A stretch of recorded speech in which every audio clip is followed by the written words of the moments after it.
নমস্কার, আমি নিপবিথি আর cosy reads কর্নারে আপনাদেরকে স্বাগত। আমি চলে এসেছি আরও একটি রাপ্পা রায় কমিক্স বুক রিভিউ নিয়ে। আনন্দ পাবলিশার্স প্রাইভেট লিমিটেড থেকে প্রকাশিত সুজগ বন্দ্যোপাধ্যায়ের লেখা টার্নিং পয়েন্ট। রাপ্পার বন্ধু টনির ইচ্ছে একটি ফটোগ্রাফি সিরিজ করবে। সে রীতিমতো রাশিফল দেখে টনি কাজ শুরু করলো। কিন্তু যেখানে রাপ্পা আর টনি থাকবে সেখানে কি আর শান্তিপূর্ণভাবে কিছু হওয়ার জো আছে? যথারীতি আবার একটি অ্যাডভেঞ্চার। কিন্তু এবার কারা? এক রহস্যময় সাধু বাবার উপস্থিতি।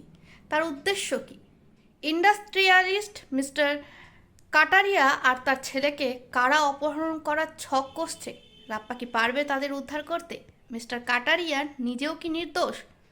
এসব জানতে হলে কিন্তু পড়তেই হবে সুজগ বন্দ্যোপাধ্যায়ের টার্নিং পয়েন্ট, দম ফাটা হাসির মোড়কে অনবদ্য কমিক্স। টনির ক্যামেরাটি আবার ভাঙলো মিউজিক্যাল কনফারেন্সে গিয়ে। তাহলে তার ফটোগ্রাফির পরিণতি কি হলো সেটাও বেশ মজাদার। রাশিফলে বলা ছিল ঝুঁকিপূর্ণ কাজ বেছে নিতে। ঝুঁকিটা কি একটু বেশি হয়ে গেল?